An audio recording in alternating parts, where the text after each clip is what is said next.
I gotta go down to the student section. Let's see if This is for faculty only. I gotta go to the student section. what's up, I said this faculty only. I gotta go to the student section. bro. You are faculty, dog.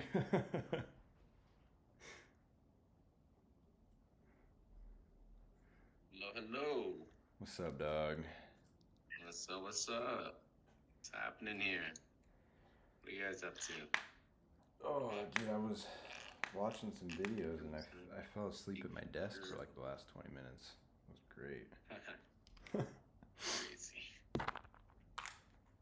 Let me put on headphones here so I can hear you better. All right. Diddy party, hell yeah. DN, did you try DN what? D nuts or what? Diddy party? What is it? What? What are you guys getting at here? I think that's what it was. These nuts. That's great. Am I? You're sharing your screen, right? And I'll just kind of chime in. Okay, for sure. I think that works best, right? Other than that, we're gonna have to switch back and forth. Okay. Right? Yeah, that works.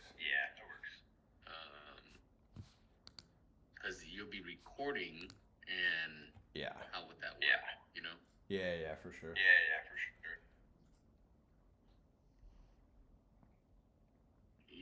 Okay. So I think, because I can't record back and forth. It wouldn't work. Okay, that's cool. Yeah, I could record it. Yeah, because if you record it the whole way, it would make more sense. I think. Okay, We sure. could view the whole thing, right? Yeah. Let me see if.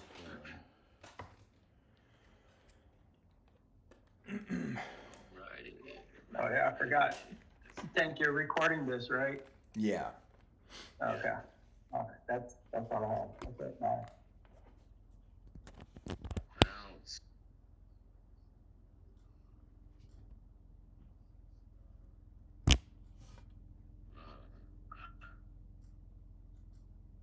And then I guess there you go.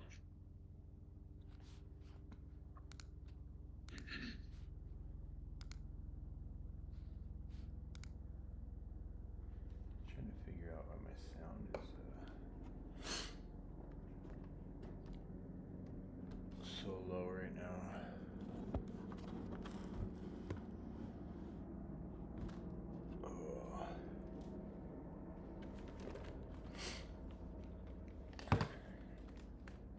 Oh yeah, I know it's late for them. What? For the East Coasters. Yes, sir.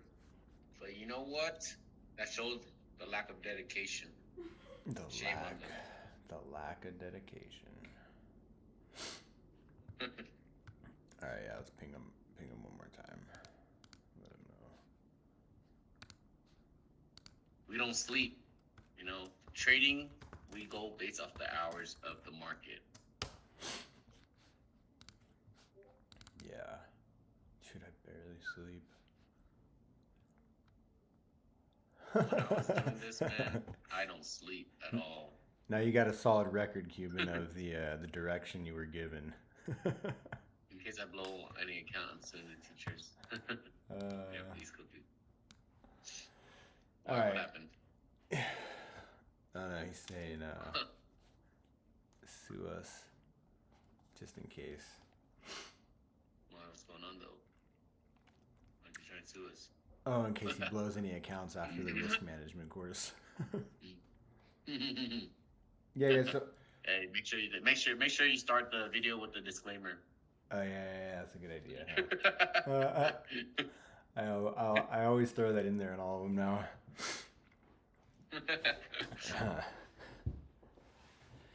Do you have the disclaimer, or where? How'd you get the disclaimer? Yeah. From Canva. In Canva? Yeah. Oh, okay. Yeah. All right, cool. Yeah, it's always have it here. I'm just gonna go ahead and post it for anyone that's live in here. You guys can understand that, and then we'll put it on the video after. Oh, is this super quiet, dude? he barely had signal to hear us. Oh, okay. All right. Just his signal. Okay, wait, hold on. I got somebody trying to sign up right now for a monthly to try and get in. Oh, okay. They can't get in. They can't get in. Uh-huh. DMing.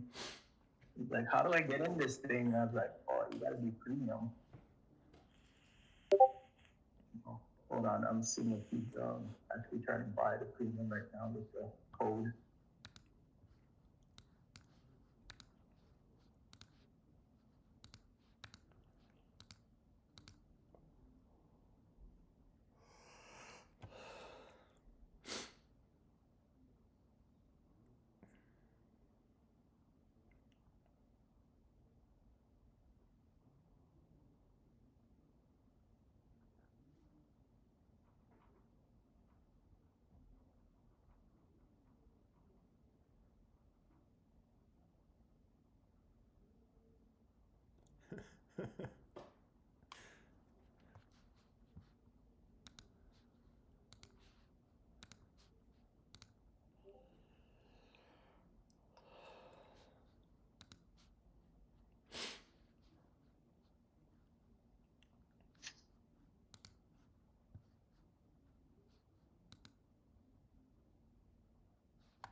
Did any of you guys end up trading the afternoon session and do okay after all that chaos this morning?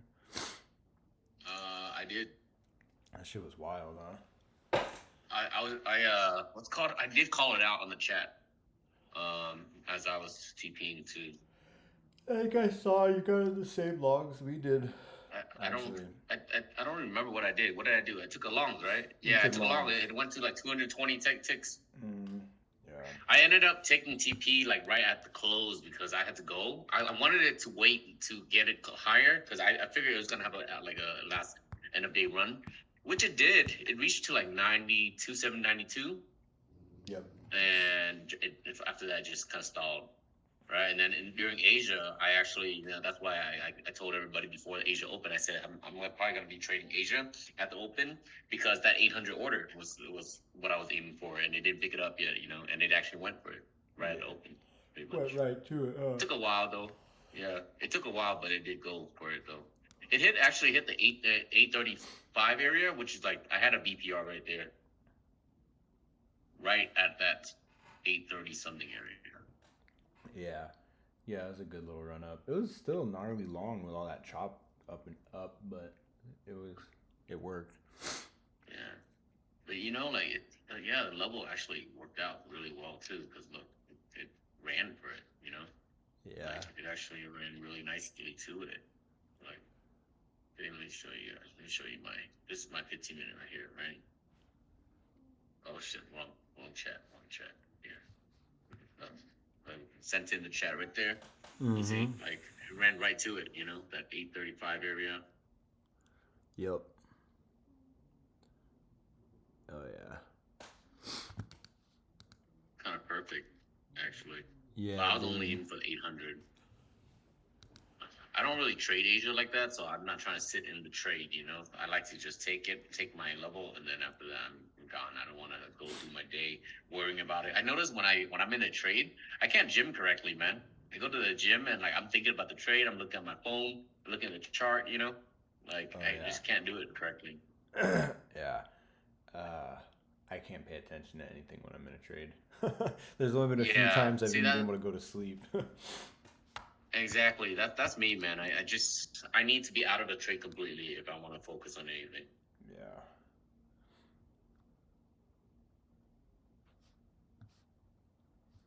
What you think, Drizzy? We good? Yeah, let's start early. Let's start the recorded so we can. How many people in here? It's 20. So 20's in the audience. There was 20 that's interested, so I think we're good. Yeah. Yeah, You know what I mean? these are the people that are interested. So I think we're good on this. Yeah. Okay. Sweet. So Alrighty, let's go. yeah, guys. So we're gonna go over just some risk stuff with you guys, like, and basic things are gonna be like sizing for the account that you guys have, when to size up or when to size down based on like news events, and maybe some other things that maybe make you confident or not in. Scaling in and out, so pyramiding into trades and then taking profits on your way to your full TP. Your risk to reward, so what's your style and kind of like the win rate that you would need to accommodate, right? How much risk to reward you Time go out, for? time out. Oh yeah, what's up? It's echoing on Dick. Oh yeah, Dix is reverting back. Oh, sorry. That high quality mic, dog. Let me mute myself. I think that's what it is, right? I gotta mute it. Okay. So let me. And then, all right, yeah, and then and then I'll mute mine. Yeah, that works. So yeah, when to size up or size down based on like news events, how to use the news events to your advantage. Like if you guys look at the news week, you guys can kind of see what's going on. Scaling in and out, so pyramiding into positions and then taking profits on your way. Risk to reward, so like your kind of style of trading, and the type of risk to reward ratio that you're going for and the type of win rate you guys are going to need for that. And then things to look for in a trade, like how to manage it and things to pay attention to when you're in it to kind of help confirm reasons to stay in it or to cut it, right? Profit targets, stop losses, and invalidation areas, along with a mental stop loss when you guys are in the trade. So first and very quickly, like we'll go over the sizing. So, and I'll just tell you guys like the sizing I like to shoot for, and like full disclosure, when I'm in evals, I trade a little bit more risky than I do when I'm in funded, and I do my best to adhere to these sizing things because it's kind of what I've outlaid for myself, and it works. But don't get me wrong, there are times where I'll size up beyond it depending on the trade or other things. So like kind of like the guideline that I follow is for 25Ks, I trade 1 to 2 micros, and at times I will go up to like a third micro on it. With 50Ks, I usually like to try to size 2 to 4 micros, potentially with a fifth, depending on the trade or if I'm able to add in any more. And then 150Ks, I will use 5 to 10 micros. And then potentially add a little bit more. If I'm gonna go over 10, sometimes I'll just go to a mini, depending on what the setup is or where I'm at with my accounts or just how confident I am in it in general, right? And I'll show you guys the reasoning for this real quick. So if you guys look at a 25K, right? Yeah, 25K, 1 to 2 micros. So on a 25K, if you guys start with 1 micro, right? And you guys have, we'll say it's a 100 tick stop loss, right? That's $50 risk that you guys are going with 1 micro. So if you guys lose 20 trades in a row at $50 each, that's like $1,000, right? That's not even how much you guys have to lose to blow your account, but you would have to lose more than 20 trades in a row in order to blow that account, right? All with 1 micro. So if you guys are losing 100 ticks on average with that, so 100 tick loss, $50. Oh wait, my bad, hit the 1 twice. 100 tick loss, what's up? 25K, 1 to 2 micros. Yeah. 50K, 2 to 4. Yeah. 150. Yeah, it's on the screen. Yeah. Did you put it on? Yeah, it's on my screen right there, typed in. Oh, okay, because Rapid was asking 50K. Oh, okay, yeah. So 100 tick stop loss is $50 of risk, right? For that? Oh, damn. There we go. $50 of risk. So it's going to take over 20 trades to blow the account, right? So say you guys have that 100 tick stop loss, you guys are losing your trades, it's $50 per loss, right? But if you guys find an area to add in a second contract, yeah, for sure. If you guys find an area to add in that second contract on it, then that means that your losses will be down to $50. say your average TP is 200 ticks, right? And you're able to add in somewhere in the middle of that. We won't say it's the whole 200 ticks that you guys are gonna do. We'll say maybe it's like a, yeah, here, I made it right here. Hopefully that's better.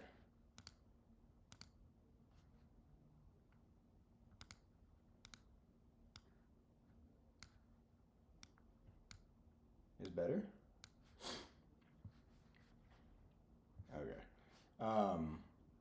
If you guys add in to that same trade, right? So you're losing 50 bucks, and if you own a TP at 200 ticks, say you're able to add in your first additional contract at like your 50 ticks up. So you have 150 ticks with 2 contracts. That's $150, and 50 ticks with one of those micros, and it's $25. So now you brought your profit up to $175, right? Just by scaling in, and your losses are only down 50.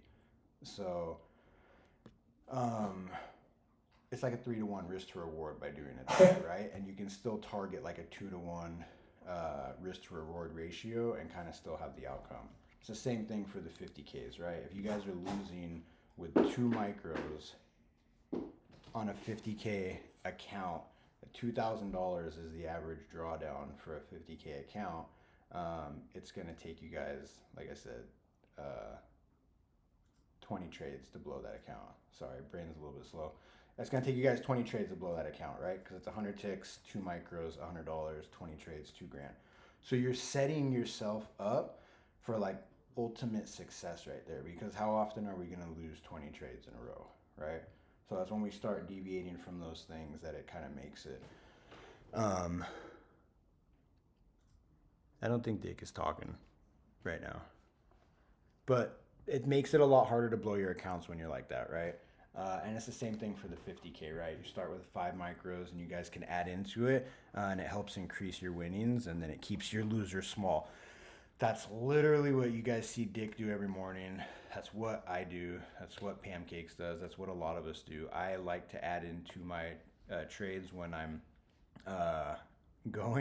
when they're going, and I have specific areas that I generally will add into, and I could show you guys how that looks like in a little bit. So that's pretty much it. Hopefully you guys could see this. Just basic 25K account, 1 to 2 micros, potentially a third, and then not right now, no. And then 100 tick loss is 50 bucks. Your TP is 200, which can get you guys up to like $175 if you add it in at the right time. So hopefully that kind of makes sense. Yeah, you guys can right click on my picture, and there should be a volume bar that you can adjust if you right click, or if you're on your phone, I think if you hold down on my picture, it'll pop up the same menu, and you guys can adjust the volume if it's not all the way up. Same thing like how he was saying for the Fred Boat music. Just tap it. Yeah. Tap the picture on the phone. Okay. So that's pretty much it for sizing for the accounts. I only did 25K, 50, and 150 because those are the ones that we all use in this group. Diamond Hands and I, and I'm not sure whoever else, we just passed some 25Ks a couple months ago using just 1 micro the whole time. So like you guys can totally do it if the risk to reward is correctly. So you can make money doing that. You don't have to size big, even though it's super tempting. Oh yeah, Matty Matt's about to pass his too soon, I think. He's just been using 1 micro as well. Yeah, following along. He's back from Japan, so now he's gonna be excited to get back at it.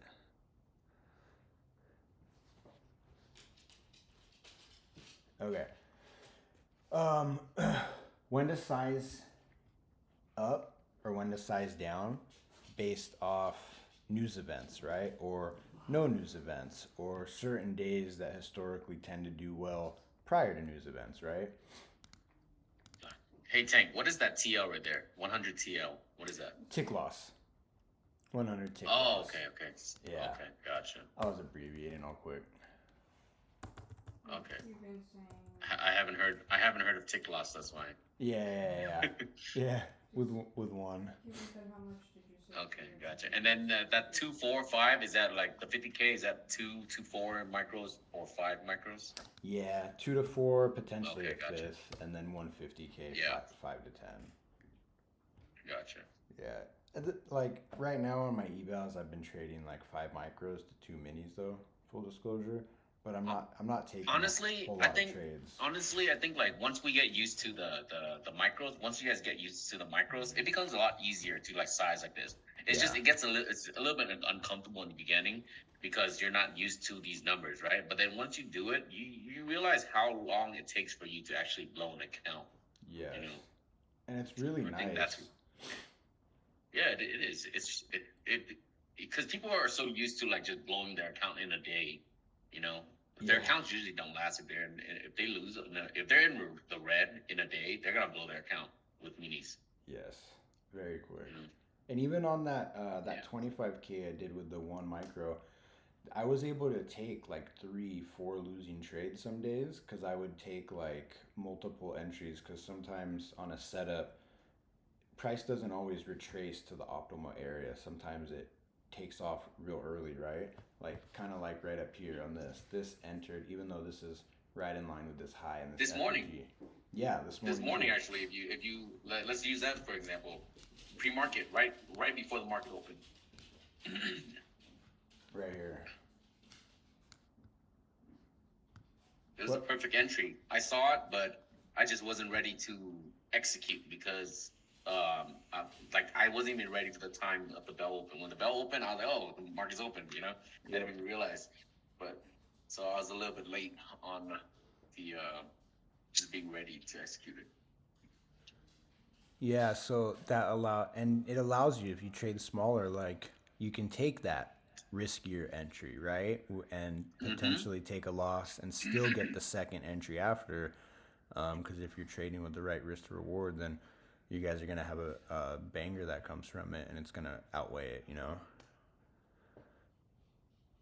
Okay, 7.5 drawdown, TP2 trades, 50, 55 minute, all right, trade. Oh, your risk, Sep? You saying the risk? Yeah. Yeah, man, that's honestly pretty good. I've what do I have right now? I have 5 on mine, and I've been risking up to like $500 per trade. But it's all, I would more base it, like not necessarily always on the size, but like also base it on like what's the average size of your trade, right? How big is your average trade? So you can kind of, and your win rate. So if you have a 50% win rate, or 55, we'll say, you got to win at least like a 2 to 1, right, to stay barely profitable. So if you're shooting like a 3 to 1 risk to reward with a 55% win rate, you're going to be okay with that. So more base it off of also a comparison to like what's your average trade that you're taking.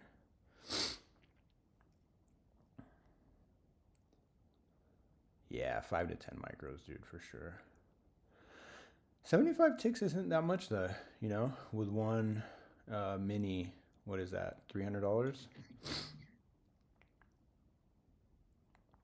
Or a little bit more than $300? 375, yeah. So yeah, so sizing down gives you guys a little bit more leeway. That's why there's such a big emphasis on risk reward. If you look at a lot of traders online, a lot of influencers, stuff like that, they always say the keys to your risk to reward, because you can take a lot of losses if you're size small, and you can make your wins far outweigh it, especially if you start with a starting position very small, right, and add into it as you go. Add to your winners and try to cut your losers off really small. Yeah, win rate of your strategy will definitely play a role in sizing for sure. Or for me, at least it would definitely, you know. And I'll pull up that little, Drizzy might have it handy, but that little win rate chart somewhere too along the line. So it's always good, especially if you're learning, you're not like profitable, it's have a hard time passing and all that stuff. The best thing you guys can do for yourself is to size down and kind of let your strategy, oh wow, my monitor just started freaking out. Let your strategy kind of go to work for you, right? What you guys are doing. So For when to size up or size down, who's got a? I don't really know how to look at past news. But yesterday, I don't think we had any news yesterday, right? If I'm remembering correctly, or did we?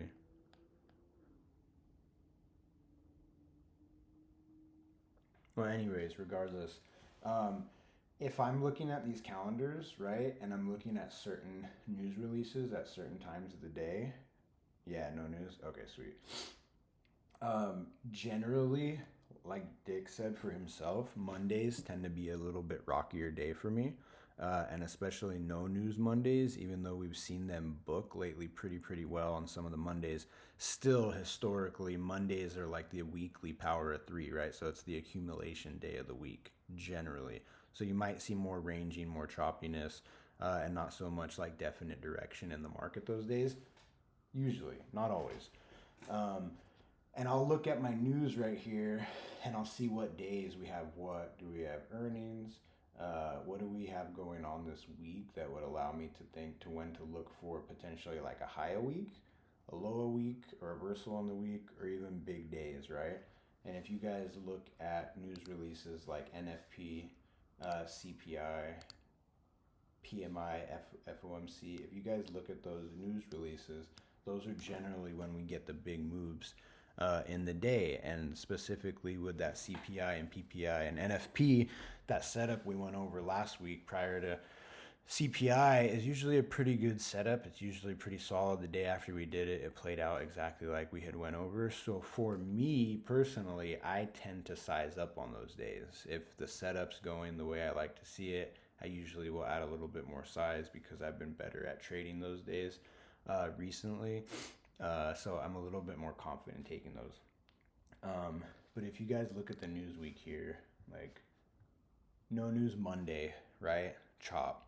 Tuesday we did have news today, and it was housing starts at 5:30. So you could kind of count that around 8:30 a.m. Pacific, which is me, or 5:30 a.m.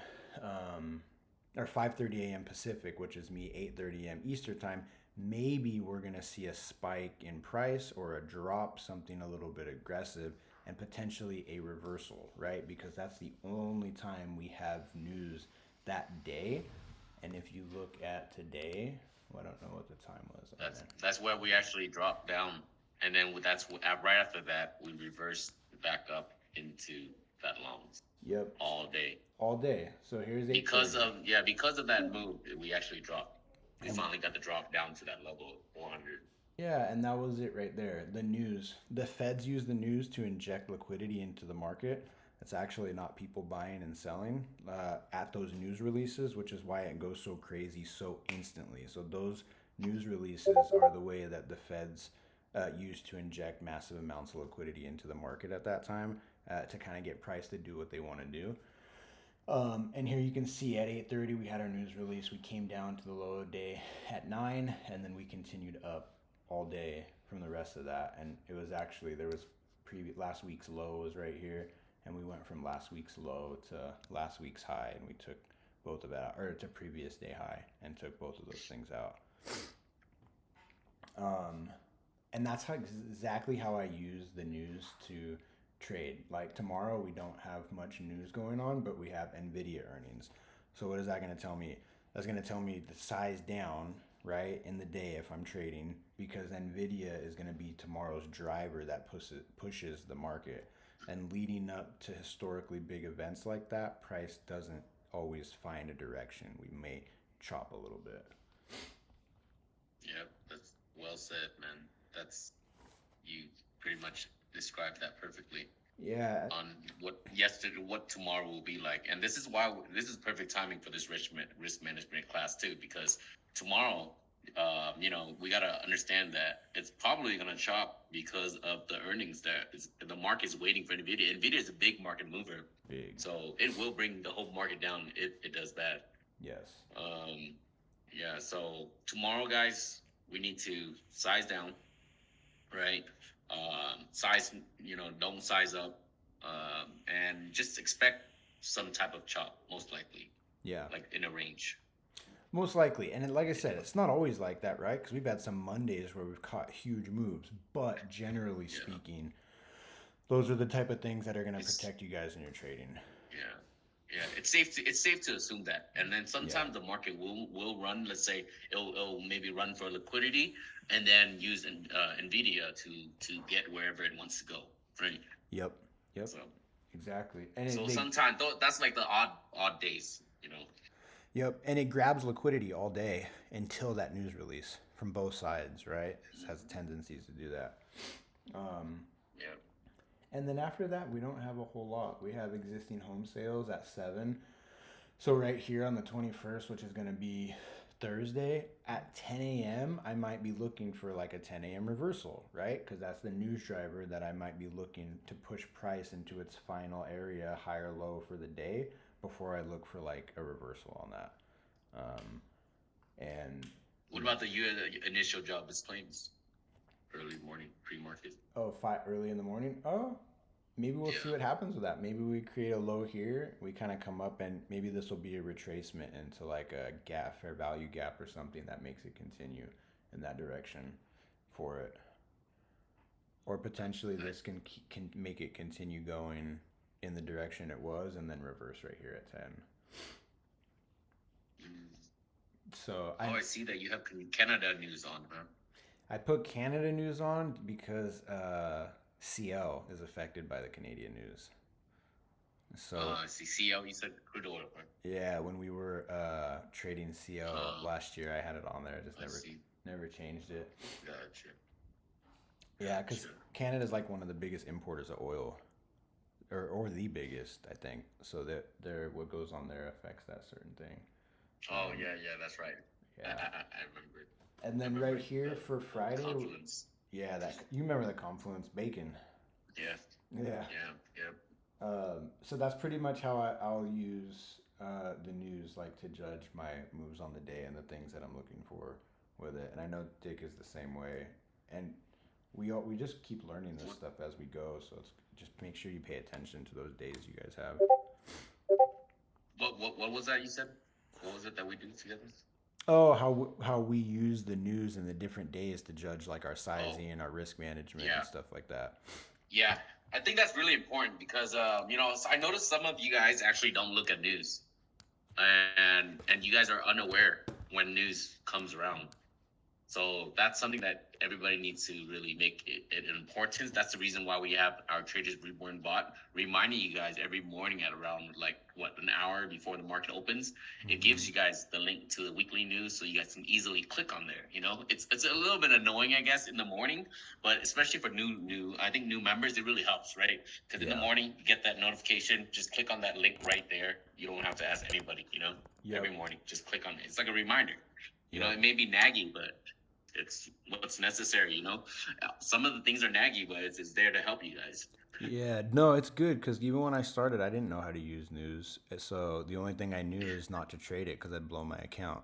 That was it. Yeah, exactly. And honestly, let me tell you, one of my guy, just 2 weeks ago, he literally just passed his 150K FFN accounts. And then the first day he got into the funded, he lost it because of the news. Yep. 2 weeks ago, and he was trading micros too, taking it very easily this time around. Thought he's gonna turn it around this time, right? And guess what? He lost it to news. Yep. He traded and he held through the news, and that was why he lost it. And it's simple as just checking the Discord. We provide all the information.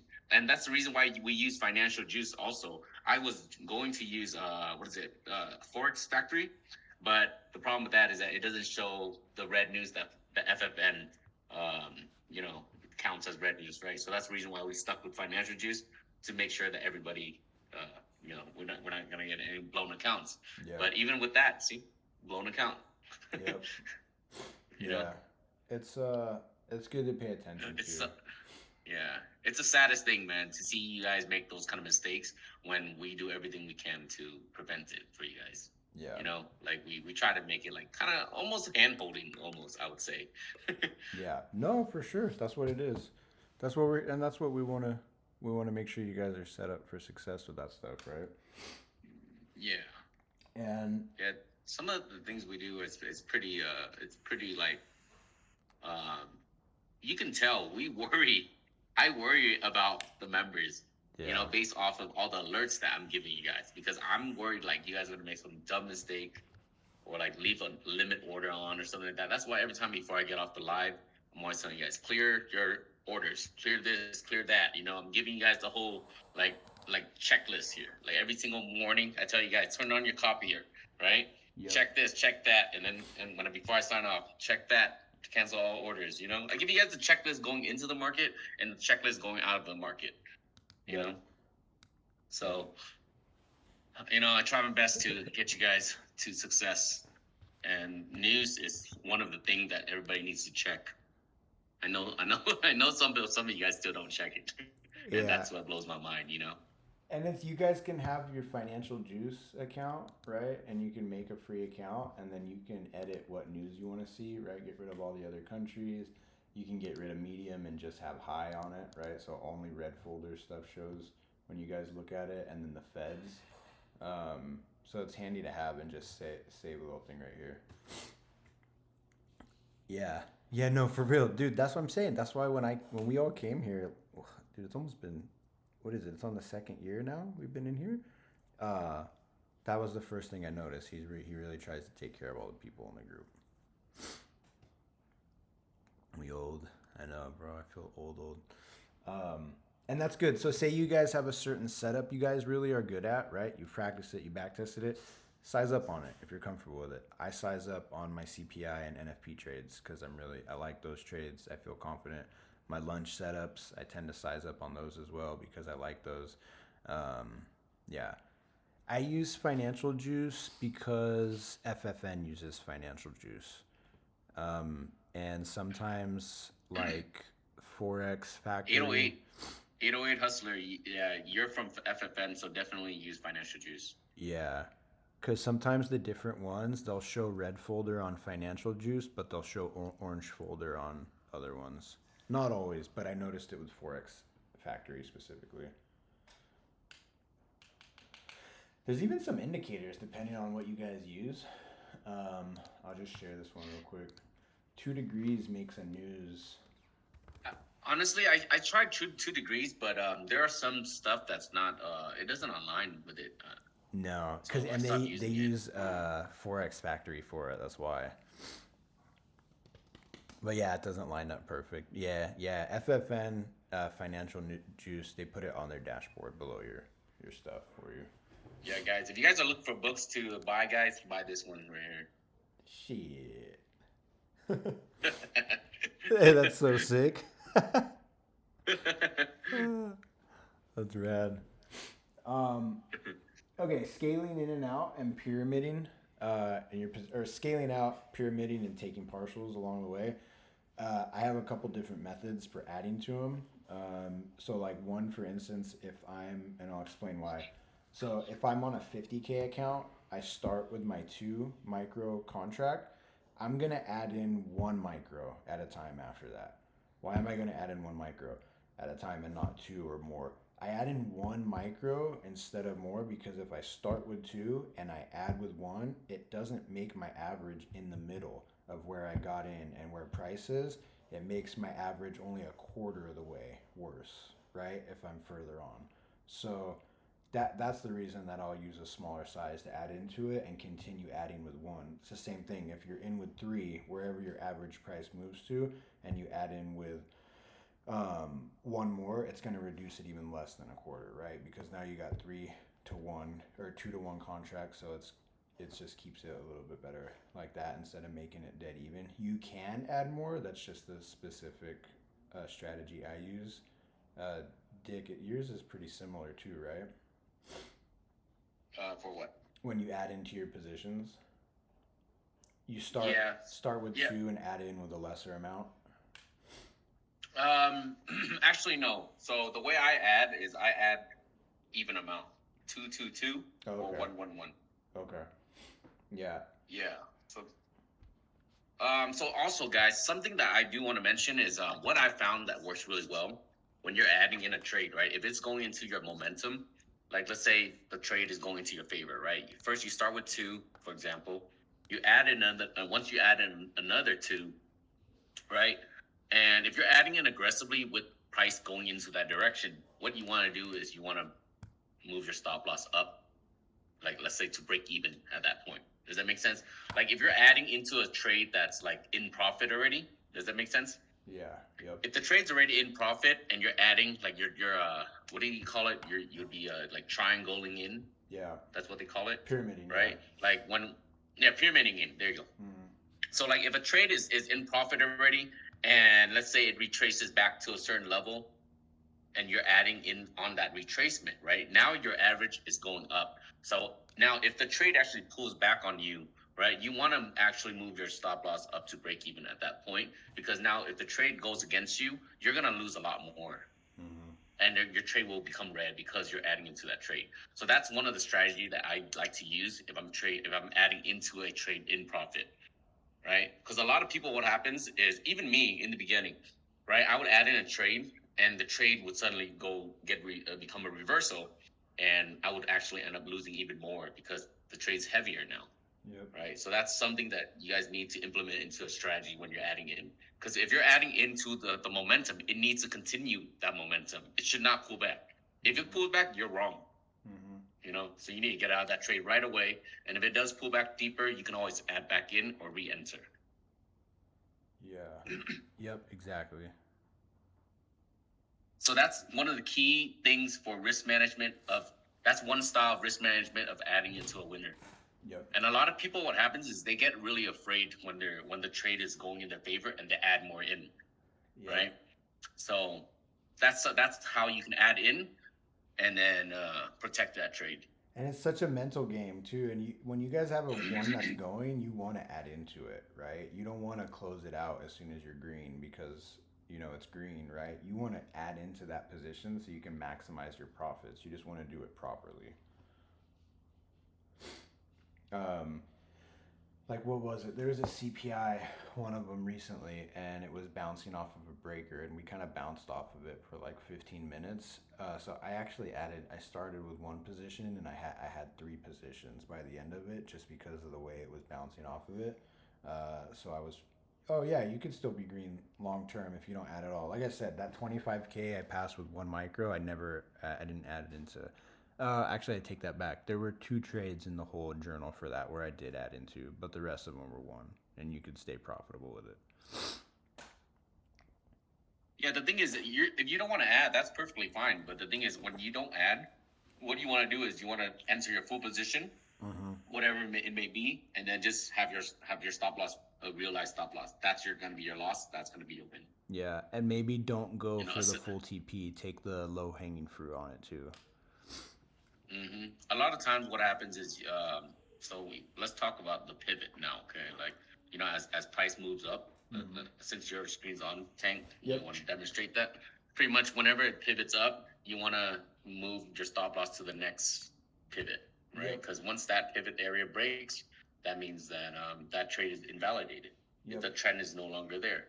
Or, and then you implement like 5-minute candle close. So Tank's going to demonstrate that right now. So I'll show you both ways, guys, and how I do it. So just because this is here in front of us, let me zoom into this a little bit more real quick, actually. So we'll use this leg down to show you guys. So say that after we came up here, right, we failed to take this high over here. We're kind of rejecting off Asia's low from last night. We have this short-term low. It gets displaced through with this candle, still pre-market. So I'm going to enter right here, right, on this FEG, and I'm going to want to trail my stop. I enter in with a full position on this one, right? So say I go in with 4 micros, for example. What I'm going to do is, here's my entry, here's my stop loss up here. So stop loss here, entry is going to be right here. As soon as we come down to here and come back up a little retrace, as soon as we break this low, I'll probably move my stop loss right above this high, right? Not right on it, a little bit above it to give it room, and trail it. We make another short-term low right here. We come up, we take that short-term high, we go into this FEG by 1 tick, we break back down. Now I'm moving my stop loss to this high, right? We drop for a while, we come back up, we break through that short-term low. I'm gonna put my TP right here above this or above this guy, and keep trailing it that way. Short-term low, we retrace up into an FVG. My short-term low, or the short-term high becomes my new area where I'm gonna trail my stop loss to, and you just keep repeating that all the way down, and that's the best way to protect your trades, right? Yeah. So are you using the 1 minute fair value gap, or are you using what minute fair value gap are you using to trail those? I use 1 minute, and then I do both sometimes. Really, I'll use the 1 minute and the 5 minute, and the 5 minute trail. Yeah. You do it very similar, right? Here's the 5 minute candle. You got in up here, right? Say you got in here. I enter on the 1 minute, but just for shits and giggles, we got in up here. This candle closes. This one goes down. I move my stop to this candle. This one closes bearish below this low. Right? The next one comes down, I move my stop loss below this. You can literally trail the high of each 5 minute candle on the way down. And if it's one constant move, the price shouldn't come back above those candles if it's going to go in there. If it does, more likely it's going to retrace higher, and what you did, you protect yourself, you can get an entry back when it retraces higher like that. Yeah, this style right here would be more of an aggressive trailing though. Yeah. Personally, I think I noticed the best trailing style would be like a pivot, like a natural pivot, or an imbalance or a fair value gap. Like what you were showing earlier on the 1 minute. Like I think those are better than trailing it with these kind of candles, because these with the wicks normally price doesn't move this clean. Yeah. That's the thing. Price doesn't move this clean like how you were showing it on these blue candles. Mm-hmm. It's very rare, I'd say, when price moves that clean. I think it is. Yeah, today was because those wicks will knock you out easily. Mm-hmm. You see how on the right side right there, when it actually came back up on the right side. Yep. When it reversed, see, like that's how more of the wick looks like. When that's more like a normal day right there. How those wicks will try to get you out if you try to trail it behind underneath every candle. Yep, and if you guys did take this and it came up, you would put your stop loss, you can put it below this low, right? Once it goes back up again, pick the next pivot. Continues going up, choose the next pivot's swing points, right? Low at fair value gap, you can throw it in right there. Yeah, so I think that's something that you guys have to test out yourself. See what style you like more, because the thing is, there's only one that's more aggressive than the other, which is like trailing behind a wick of a candle, or trailing once a imbalance forms. Yep. When an imbalance forms, I think those are better, because the thing is, those imbalance should stay. It's like a protective layer. Mm-hmm. It's like a barrier, right? It shouldn't pass that. If it breaks that, then you're out of the trade. Yeah, we want it to just hit the imbalance or fill it a little bit and then continue. Yeah. Which is kind of how price tends to go, right? Takes a high, retraces to an imbalance, takes a high, normally retraces to an imbalance, continues. So that right there was two methods of trailing. Yeah. Let's show them how to trail. Like, let's say you trail a little bit further back on a pivot. Now we trail on a pivot, but the thing is, your stop loss is based off of a 5 minute candle close. Oh, I don't use that one actually, so maybe you have to do that one. Okay. Here. You got your screen up? What's that? Yeah. I'll see here. Let's go with the 1 minute here, or let's go with the 5 minute here. All right. Share my screen. How do I do this? Share screen. I think this is it. I haven't shared my screen like this in so long. Normally I do it with the other way, with OBS. So I have everything on the screen. That's fine. Okay. So, all right. So this is the other way of trailing, and this way you actually trail, and you can actually stay in the trade a lot longer. So this is more so for the diamond handers right here, right? This is gonna keep you in the trade a lot longer if you like to hold like that. So the other style is more so of like you're gonna take what the market gives you, like what the previous two style that Tank just showed. So let's just say we're in short, right? For example, since we're right here already, So we're in the short, and let's say this is our stop loss, right, at the time, right? So stop loss, that's why you guys see sometimes here, you guys see the mental stop loss, right? It's kind of pink. Mental stop loss. Okay. All right, so mental stop loss is here. All right, so let's just say we're in a short, right? And we want to take it down to, for example, maybe right here to this area, right? And this is our mental stop loss at the time, our hard stop. So our hard stop somewhere here. Let's just say our mental stop loss is like up here, right? All right, so once we enter the shorts and we trail it, right? How we're gonna trail it is, let's say price moved like this. You see how it came down, came up, created a pivot right here, right? So because it created this pivot here, or let's say even a fair value gap here, if we turn it on here, we can probably see it somewhere right here. Nope, there's probably one right here. You see it? There's a little small one right there, right? So once price comes down, creates a pivot right here, and then it actually comes down again, this would be your mental stop loss right here, right? So your mental stop loss is now, your mental stop loss is now moving down to here, right? So now when price comes up, right, your hard stop is still here. You see, your hard stop doesn't move, but your mental stop loss is what you're trailing now. So meaning that with the 5-minute candle, as long as the 5-minute candle does not close above this line here, right, the body of the candle does not close, you don't close the trade, right? So now when the wick hits, it doesn't matter, because normally if the, what happens is with the wick, it hits those hard stops a lot of times, right? So you're just going to keep trailing with the mental stop loss. So now once this price comes down again here, create this pivot here. Once it creates this pivot, now your stop loss, mental stop loss, is moved down to here, right? And then, so as long as the 5-minute body does not close above this mental stop loss, you just keep staying in the trade, right? And then now what happens is your hard stop, you can move it now down to like right around this area. You see, it kind of, so your hard stop stays 2 steps behind. Your mental stop loss stays 1 step behind. Does that make sense? So what happens is a lot of times the wick, it grabs that stop. So you don't want to let the wick touch you. You want to use it as a protective barrier in case it does go crazy and, it spikes.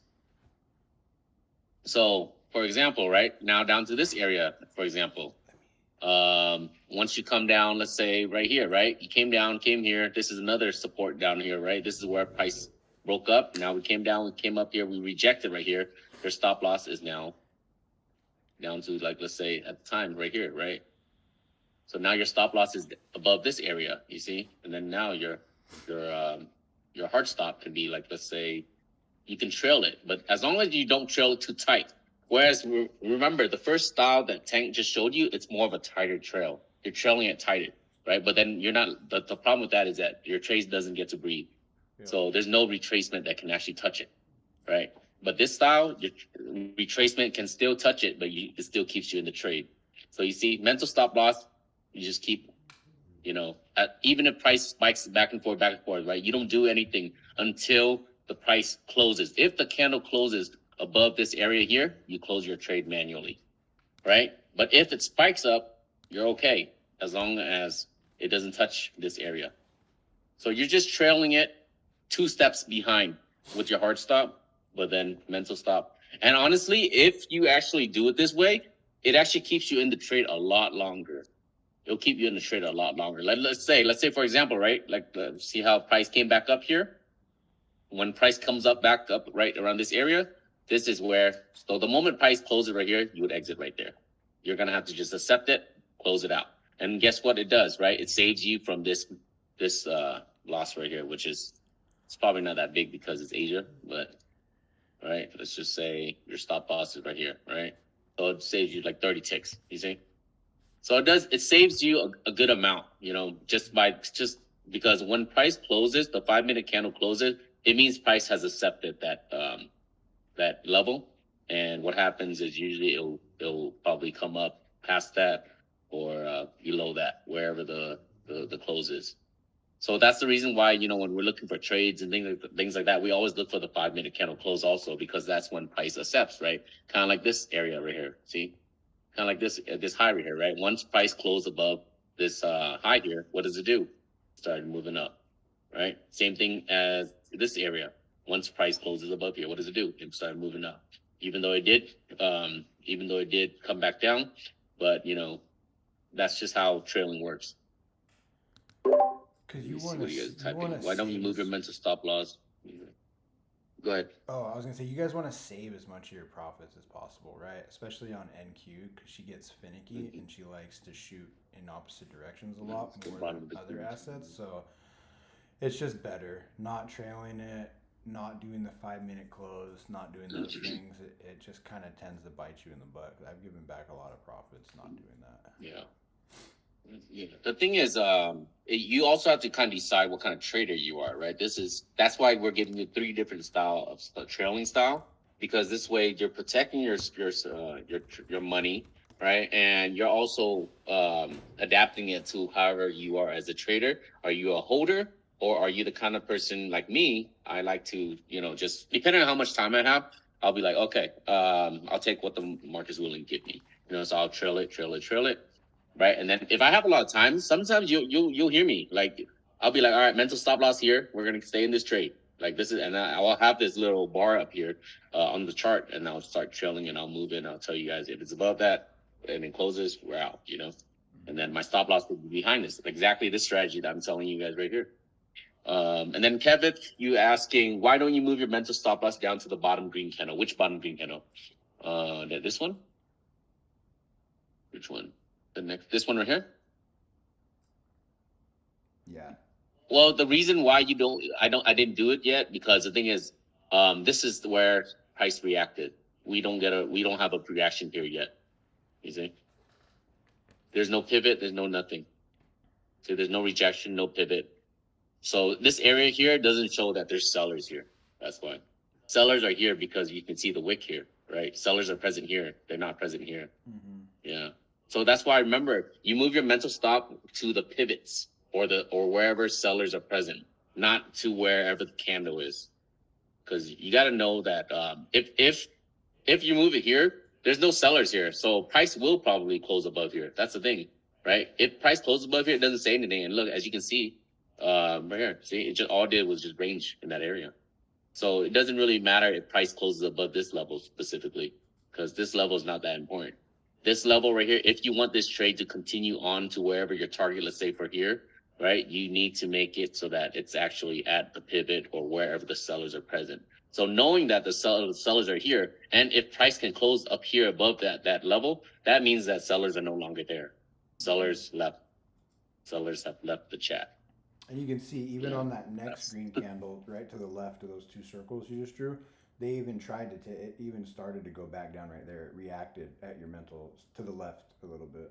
Right here, right? Right here, right? Yes. Yeah, it right there, right? Reacted right there too. Yeah. Yeah. See, it tried. See, sellers tried to push it back down, and it did. Look, it did, but it wasn't able to push it lower. So that's the problem, right? Like you want to see it, you want to actually see sellers push it lower, right? But it's not. You see how it's making these higher lows, higher lows, higher lows, higher lows. This is actually telling you there's a reversal coming right here. This is a pivot.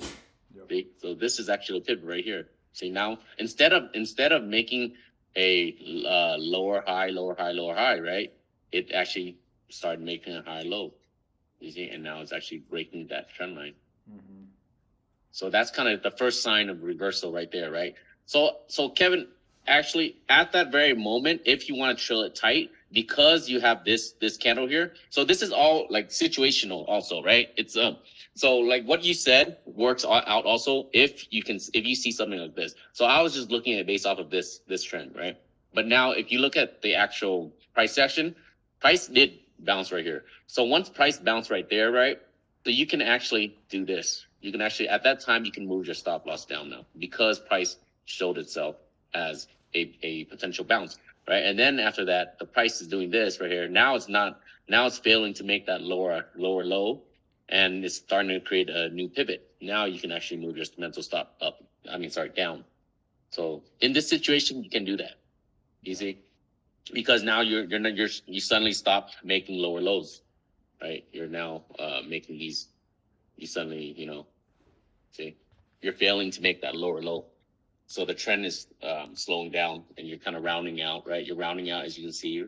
It's kind of starting to round out, and momentum starting dying. You're not making that lower low anymore, lower high.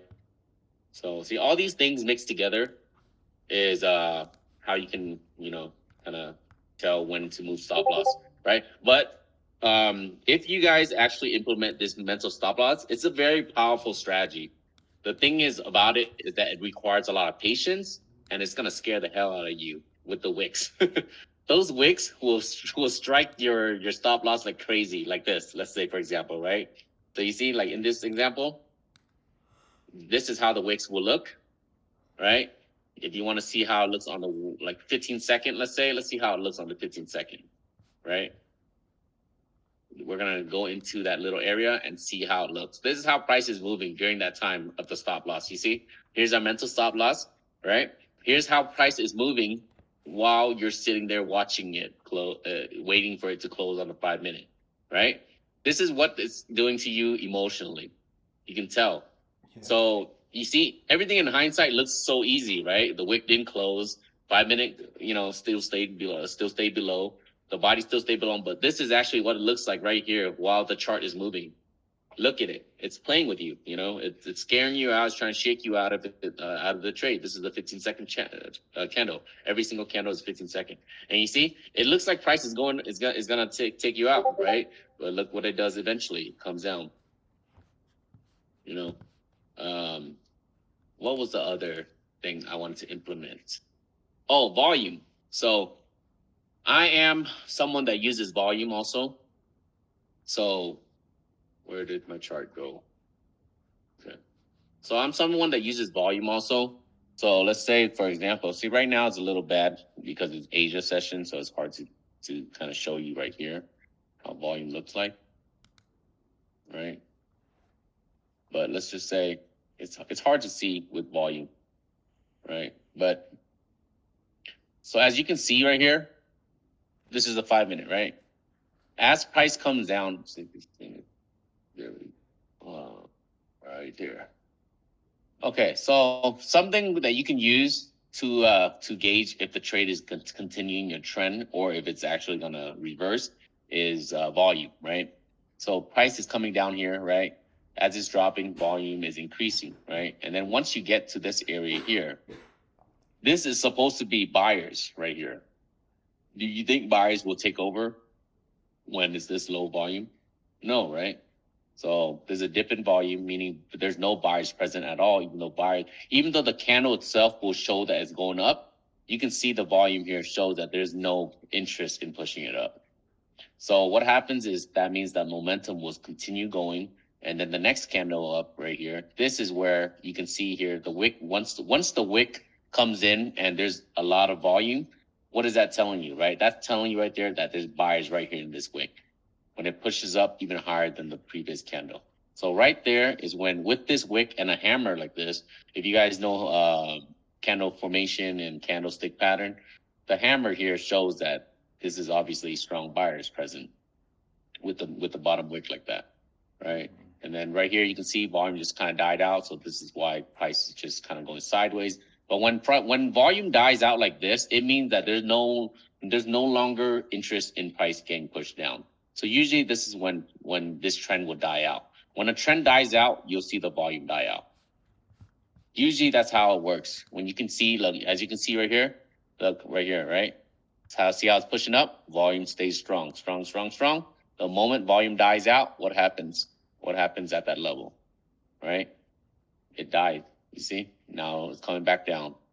See, and then look, as it's coming back down, what does it do? Volume starts coming back up as it's coming back down, right? So you can kind of gauge. The only thing about it is that so volume is very hard to. I would say volume is one of the hardest things to learn, because there's not a lot of information of it on the internet. But what you want to do is when you're at a key level, that's when you look at volume. Like right here, key level, look at volume. Key level at a bounce, look at volume. What does it do at that key level? That's when you want to look at the volume. Other than that, when it's moving in a direction or slowly moving, doesn't matter. You want to look at it how it's reacting at a key level. That's when you want to look at volume. But yeah, so that's how you kind of see if it's going to reverse or not, based off of the trend when the trend will stop, right? So you can see right here too, right? Volume just spiked up right here with the little wick right here. Yeah, but in Asia, the volume almost doesn't matter in Asia because We the get a volume lot just of low in general. spikes. Yeah, we get a lot of random spikes. Yeah, Asia has a lot of random spikes, so that's why I noticed volume is kind of irrelevant during Asia session. And what's your strategy for adding Yeah. into trades? How do you add into them? Okay. So for me, I think it's probably very similar to you. But let's just say this trade right here. So I was in this trade right here, actually, at the open. When I told you guys I was going for the 800, Mm-hmm. 800 hit. Yeah, so at the open, I was actually at Taco Bell ordering food when this candle hit. So I was a little late. But I came back on this candle as it was coming up. But so the way I would add is, let's look and see how it looks on the 1 minute time. So price comes up, right? It's holding below this area. This is where I actually kind of started adding right here. Let's go here. So right here, right? So you see how price came up above, held this 50%, let's just say, right? And then when price comes back down, and then it shows, even though it comes back down, once it starts showing a wick, that's when I add.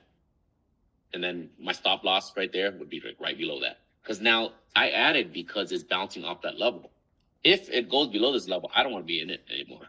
Because like I said, remember earlier, when we add into a trade, it's because we believe that the trade is going to go into our favor and continue whatever trend it is going, right? But if it happens to not hold this level, I want to be out of this trade.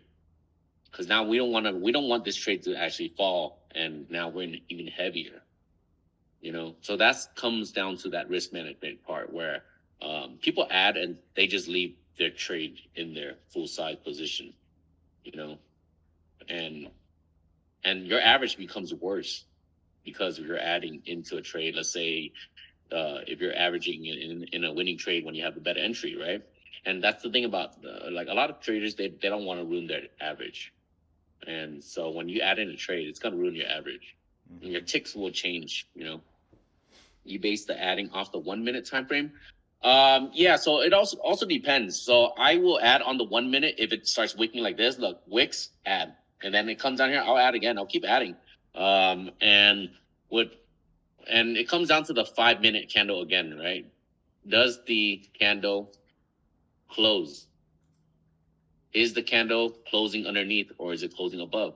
Right here, right? Here's the 5 minute. You see, it's still above, right? As long as it's above, we're good. So now, let's say, for example, if price closes below this, the 5 minute candle closes below this, let's say if my support is 772, right? This is the 50% retracement. If the candle closes below there, I would exit my trade manually. The scariest thing I think about, and when it comes to NQ, is that these 5 minute candles can close in a huge price difference. Yeah. That's the thing about NQ. Sometimes these 5 minute, they close ridiculously far away, right? So that's why sometimes that within that 1 minute, if you see like a couple candles and it's holding that level, see, in this case, it's holding above, right? In this case, see the 1 minute, it's actually holding above, you see? So the fact that it's holding above here like this, 2-3 candles like this already, and it can't even close with a 1 minute candle, this is good to go to add. You add right there, add into the momentum. And then there you go, right? And then now you just wait for it. If it closes below, you're out, See, and look, this trade went really nice. And let's say, for example, you could trail this one, right? This is a 1 minute, let's say. Let's turn on this thing. see, this is a 15-minute. Let's go 1 minute. Everybody got here. Right, 1 minute. Right, so 1 minute and 5 minutes.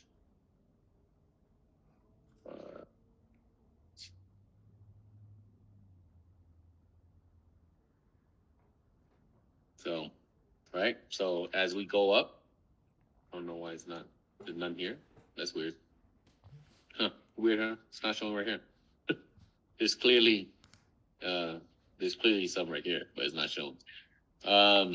Yeah, so as it's moving up, right, look, you can clearly see right here is where it created like an imbalance right here, right? Here's an imbalance. What would you do? Your stop loss would be right here, right? Let's say, example, right? See, your stop loss would be here, right? And then as it's moving up, what does it do? It created another one right here, right? So now your stop loss is here.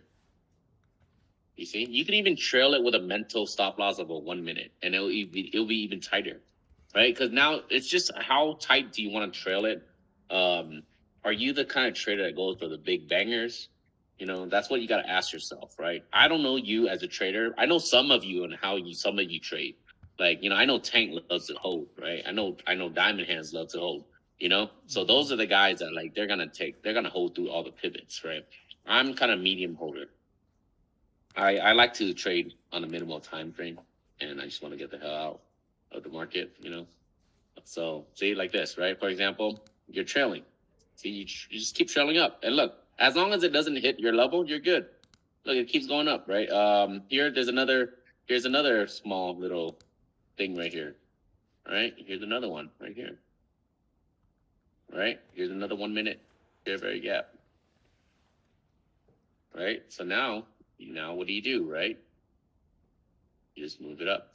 See, that's your mental stop. This is a 1 minute mental stop loss, guys. And look, you can see it clearly works even with 1 minute. It doesn't need to be 5 minutes. It's just how tight do you want to trail it? Personally, I think 1 minute is pretty good because the thing is with NQ, like I said, 5 minutes sometimes can destroy a trade. It can literally take you out. You know. Yeah.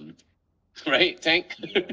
Look, you can see here, if a trade is working, 1 minute trail, a mental stop loss works just fine. Yeah.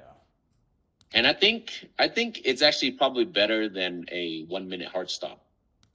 It looks like, you know, even though there may be fake outs, but at least it prevents you from getting shaken out or getting tapped by a hard stop easily. You know, with 1 minute, it's just, I personally, I do the hard stop with the 1 minute too, but I noticed it's just really tight. And with NQ, the way it moves, it just doesn't work out very often. I get stopped out a lot faster with that 1 minute hard stop.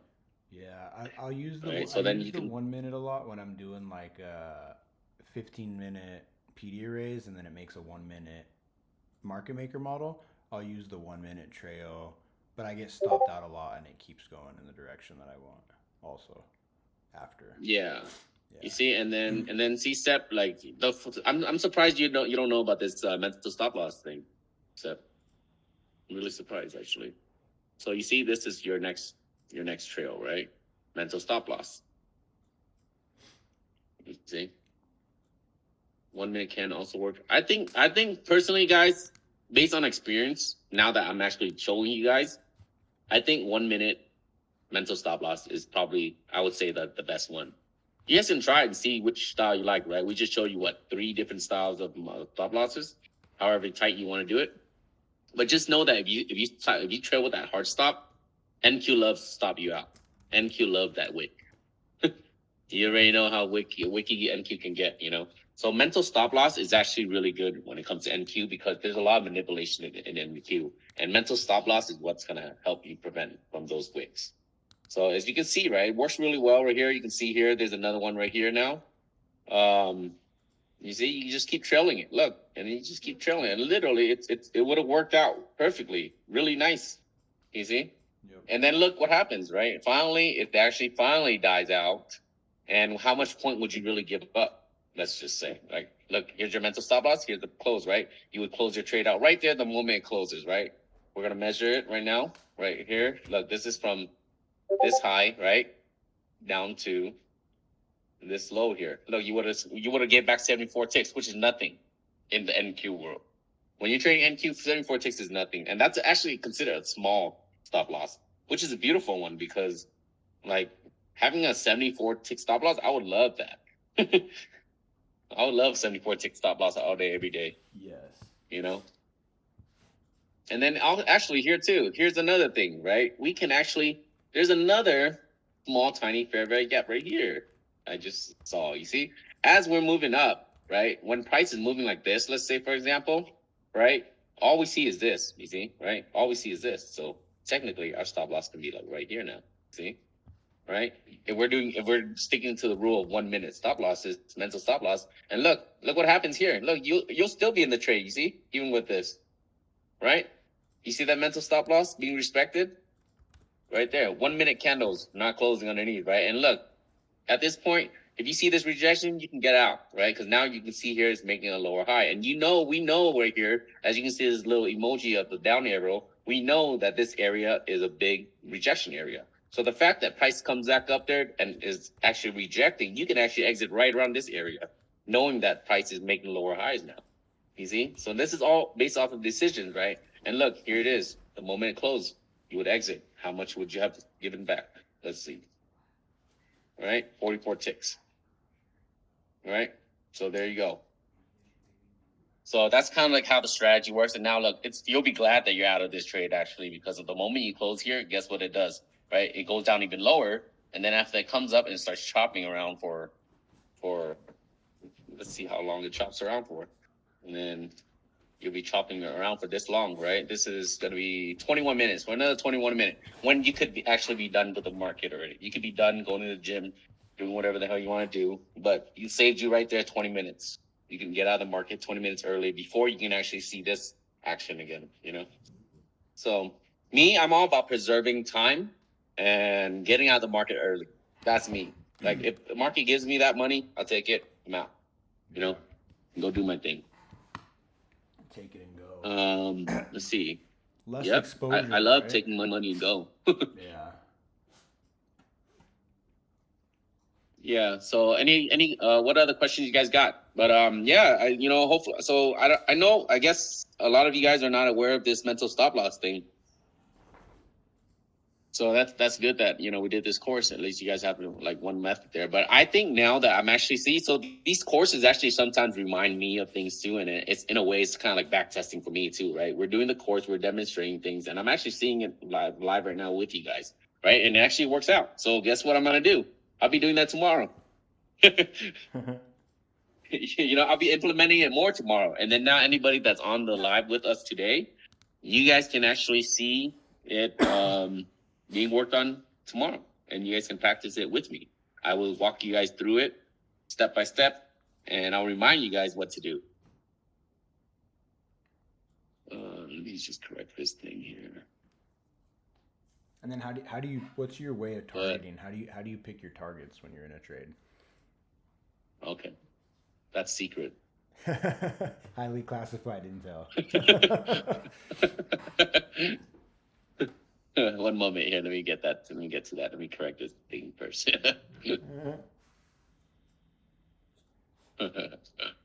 We can't tell everybody everything. All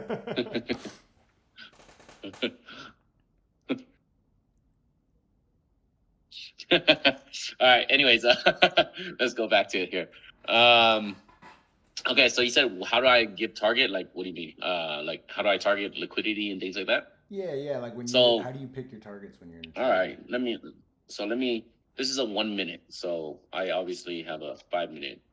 Right. I don't like to target 1 minute levels. I like to target 5 minute levels. Right. Yeah. So, for example, up here, let's just say we're messing around up here, right? So let's say, well, obviously, right, the longs, this would be my target because I have a level there. Mm-hmm. Easy. Yep. Right, and then at the time I had an 800. I had an 800, but I deleted it because it got taken out. Right, I had an 800, which is liquidity was at 800. book map was at 800, so my target would be right around here. Let's see, 800. Right, I would have a book map level like this. Right, and then on the 1 minute, let's say on the 1 minute, we're going to the 1 minute now. So right here, right, we obviously enter off of this area. We came up, right? So I would just leave the trade until it hit that area, that target. Because I have a level at 800, so I'm gonna let it hit 800. But the thing is, here, at the time when I was in a trade during Asia Open, the level of 800 kind of went away. The liquidity wasn't there on the book map anymore. But I know that it was there. I know that it was a strong level. So meaning that what happened was they left and they went up to like this somewhere up here. I forgot what it was. But what that means is that it means that sellers are no longer here, right? Sellers are even higher up. So what that means is that there's no blockage here now. And once it gets here, it continued moving up because there's no sell orders anymore here. It's actually higher. Sell orders are higher on the book map, which means that there's nothing really pushing it back down at 800 anymore. Right? So that's what I would target, around 800. But because I like to front run, my target was 794.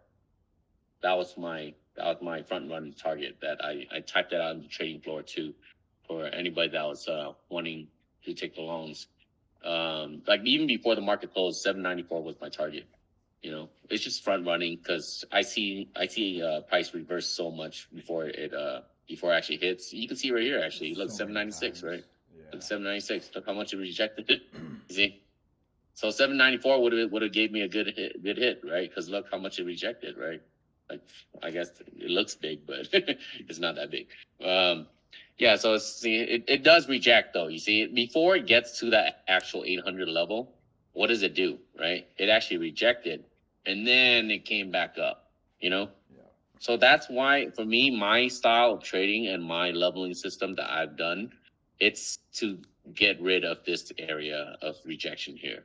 So that's why every time I TP, and sometimes you guys can see my levels are really exact, and it's exact to the point where this is what I mean by exact. It hits it, and then it rejects. You see a rejection, and then eventually it'll hit this level. It'll eventually hit there. But the thing is, like I said, back to how I trade, I don't like to sit for another extra, 10, 20, 30 minutes, right?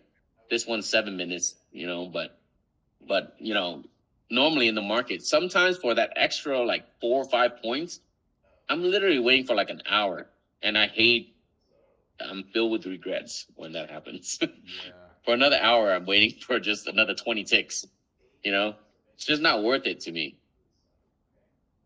Can you guys give us a shit right now? Straight live what we just learned.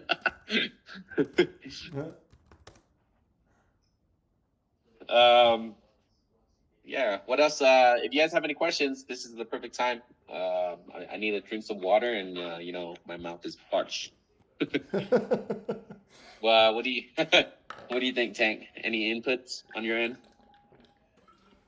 No, I mean, Any other thing you can show them? that was pretty much it. That's how I add into, like, if I have a predetermined full target and then I have where I enter, a lot of times I'll measure that distance and I'll add in up to 50% of it, right, between my level. Because once we get above 50%, we get into, like, if I'm in a long, if we get above 50%, we're back in like a premium area. So I add as long as we're below 50%. But I've also been that guy who has added a contract right at the last 10, 20 points to just maximize, a little bit more extra if I believe it's going to shoot through it real fast also. But generally I try to keep it below 50%, and just like Dick was saying, he adds on those fair value gaps. That's the same way I do it. We break a high, retrace to a fair value gap, I add. We break a high, we retrace to a fair value gap, I add. And I continue it like that up to a certain point. Also, there's another way to add here. Let me show you guys something here. There's another way to add is let me try to get an example. So for example, let me see. Like I would say here, yeah, this is a good area right here, for example. So you see right here, right? Price this is where the price needs to hold, right? 770. I remember before the market closed, it needs to hold above 770, right? So once we got a hold of above 770, right?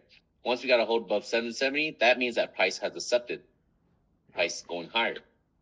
And now when you want to add is about half of this candle right here. Usually half of whatever candle that closed above, right? Right, Tank? I mean, I noticed Yes. you look for the 50% candle Yep. structure also, right? Yes. So yeah. usually what happens, it comes back to about half of this candle that broke out, usually. And here we are, right? If we go back, there we go. Right here. Right? Perfect ad right here. You see? Yep. Right? Sometimes you just gotta be patient. Look, price is not doing anything anyways, but a lot of times it will display itself as if it's leaving you. Yep. That's the thing. To trick Price you. will show you that it's leaving you. It's tricking you. It wants you to get in FOMO. It wants you to be FOMO. It wants you to FOMO straight out of your mouth, guys. Yep. Straight out of your mouth. You know, and that's how it gets you guys for a stop loss. That's how it gets you guys, to lose on that trade because of that FOMO. You guys think price is gonna leave you, and honestly, for the most part, I would say 75% of the time, price does not leave you. It always comes back. Like almost 75% of the time, I would say. You know. No, always, dude. I entered longs last Friday, and because I thought it was gonna leave me, and it retraced all the way back to where I really would have wanted to. And wait usually, after. yeah, and usually like that part is where your stop loss is now, because obviously if you're taking a trade into that strength, you're not going to be able to survive that stop loss because that retracement is actually where you want to be. Yep. So you know what I mean, like this is like, yeah, man, like so that's the reason why, guys, like, see how if you guys just watch what kind of taken and remember what we're telling you guys right now. When price closes above like a pivot or a wick or a resistance level, watch for that retracement, right? This is how you guys can do it. You guys can use a Fibonacci retracement, right? Just draw that candle, right? And then or you can eye it, right? 50% of it, which is half of that candle. And you can see here, right? Price will just come up, give you guys FOMO, make you guys think price is bouncing here, make you guys think, right? It makes you guys think this is where support is, right? Yep. And then look what it does. Boom. And then look, this is actually the real move before an actual move up. You see? That's the actual move. But you see what it does before the actual move? It comes back to where you want it. Because this right here is basically creating liquidity right here. It's creating you guys as liquidity. It's using the impatient traders as liquidity. Yep. See, you mark it. Once you enter here, what happens? You get stopped out because clearly, where's your stop going to be? It's going to be underneath this wick right here, right? Because you guys are seeing here. This is support. This is support. Where's your stop loss? Clearly, right there. Right, your stop loss is going to be a little bit below these wicks right here. Look, and then where is it going to stop you? Exactly where it wants. Yep, and remember that's impatient. That power of 3 right there. It accumulates up there at the top. It manipulates to fake everyone out. And yeah, there you go. And then it continues. Yeah, this is the perfect right here. Yeah. Yep. AMD power 3. What is it? What's the other word? AMD power 3. Manipulation. There's another one. Yeah. Yeah. The dip before. So this is it right here, right? Distribution, the dip before the rip. Yeah. Wick off spring. Distribution, manipulation. Right here, turtle soup. Oh, there you go. Turtle soup's the third one. I was looking for. Yeah. soup, turtle soup, fake out, sweep, grab of the liquidity, whatever you want to call it. This is it right here. This is literally the perfect model right here, right? Yeah. See how it moves up? This is your distribution, manipulation. This distribution, accumulation, manipulation, distribution again, back and forth, same exact pattern, right?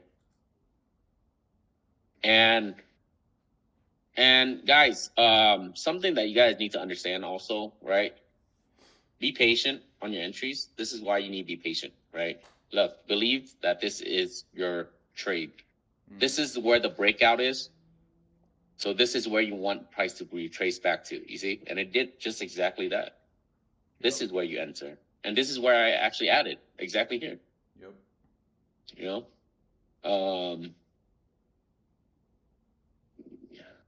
You usually wait for reactions also, what is right? it? When it hits your level. Yeah, once it hits my level, I'm not just gonna go straight into the trade because the thing is, what happens if it just goes right through, like, shoom, right? When it goes straight down, because it can do that, Yep. you know. Because obviously, look, we did get technically got a little close below it, but the thing is, I know that right here is my support, so I would wait for it to bounce up. That's where I'll start my position, right? And then now, when price comes back down again, start another one. Price comes down, start another one. Okay? And just keep adding it. Price keeps showing me what it is if it's holding that level. And let's see.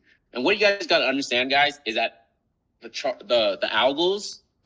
I personally believe that the chart is moved by algos, right? The market is moved by algos.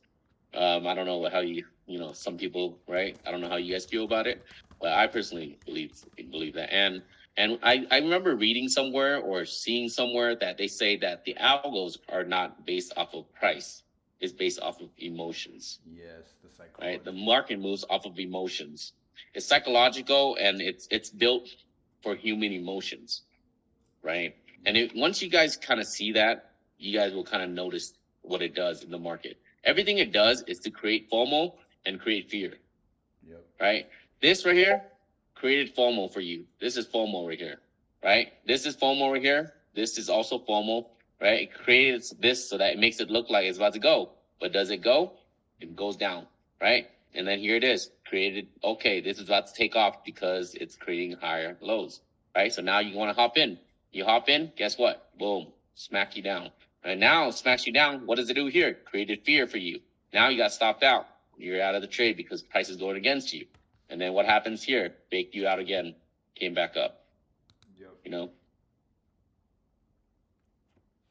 Yeah, because it always wants CD break even. It wants to take highs and lows, and then it wants to rebalance inefficiencies, right? Because the highs and lows are liquidity, and then the inefficiencies are areas where we just delivered to one side. So it's not correctly balanced, so it needs to retrace, like Turtle Soup Chavez said, to that fair value area before it continues. What do you think? Accuracy rate for TP2 trades, like over 60%. What do you mean by that, Seth? DickTrades, what do you think is the safe accuracy rate for TP2 trades? What do you mean by that? He means like if he's taking Like 60%. trades and he's got 2 targets on him, what does he think like a safe win rate is for trades that have 2 targets? It kind of depends how you trade it, man. I don't know. Because if TP1 hits like 90% of the time and you break even after TP1 hits, then your accuracy on the TP2 doesn't matter. But it kind of depends on how you target and everything. Usually after once I hit TP1, my stop loss moves to like maybe break even. Yeah. If the break even is at a good spot. I'm not gonna move my stop loss to break even if it's not at a good spot. So it all depends on where your entry is also. Right? Because the thing is, if you remember how stop loss is supposed to be. Your break even means nothing. Your break even just means your break even. Like, what if you had a bad entry, right? Why would you get yourself out of a trade? Entry is not always perfect. Yep. So if your entry is not perfect and you put your stop loss, let's say like right here, this is not a good stop loss. At this time, right? If this is the area, right? Yep. So it all depends. And then once you TP1, you can move your stop loss up to minimize that loss, and then you'll probably take a little bit of green still. But you got to put it. Your stop loss always should be at the pivot. That's the reason why sometimes you don't see me move my stop loss, because I tell you guys, this is not a good area for stop loss. My break even, it doesn't make sense to put it there. You're gonna get wicked out, and that's why you get wicked out on your break even, because it's at an area where you're gonna get touched. You're gonna get tapped. Price will tap you. And you're letting it tap you. Like, you're literally letting it tap you out of the trade, knowing that it's gonna tap you. Now I think I'm making a TP3 where I put stop loss and break even stuff, but that would happen. That would work, but it also comes down with your strategy, right? If you're that kind of trader that lets your trade go all the way to your TP and then put your stop loss at break even, right? Then that's another strategy. I think it moves off of fair value as well, but that's an IC10 thing. Yeah, it moves for sure. It moves off of imbalance, that's for sure. It definitely moves off of that, but I would say the way it manipulates is based off of emotions and feelings. You know, that's why the manipulations shake you out, right? It doesn't always it doesn't always necessarily go to that fair value gap perfectly. Those wicks sometimes just smack right through it, you know, and that's why that's what I mean by like it plays with the emotions, right? And that's why the mental stop loss prevents those wicks from stopping you out. Yep. Then as many times my trades go back to entry, so I don't know if I should make break even until I reach TP2. Yeah, so your break even depends on where your break even is set. Yeah. It's hard to say, like, you know, tell you on that one because we don't know where your entries are. If you have pinpointed sniper entries, or if you have your entry off of momentum, or if you're buying high, selling higher, you know, it's all different. Well, like, what's Like your win rate rate right for now on the trade, 2-to-1? It's pretty high, right? On just your like TP1. win rate for trades that too. So let's say 26. Make 2046. Generally speaking, on average, that's a 1-2. How much do you think a safe weight and win rate? Honestly, with a 1-2 win rate, then right there. Drizzy, where's that photo that you sent earlier? That photo right there will tell Step his. Let me get it real quick. I don't know if you're sending it. Right here. Where's the reward? No, this one's not that good. I think this one's better. Yeah. So what Drizzy sent earlier is a good thing to guideline for you, Sep. Yeah. Right there. Look, your win rate for 1-2 risk reward right there is you need 40% win rate. You see that? That's the graph. Right? Does that make sense? With a 1-2 RR, you need a 40% win rate to be profitable. You see? And then with a 1-3 RR, you only need 30%. And I think Tank, you said you passed your trades with a 30% win rate, right? With Yeah. your account. Yeah, was that those ones with the 1 micro? I think I ended at 46%. Yeah. It was really low. Can we review the morning trade? Why, Kevin? You want to embarrass me? Is that why? You want to shame me? You want to shame me? The losses.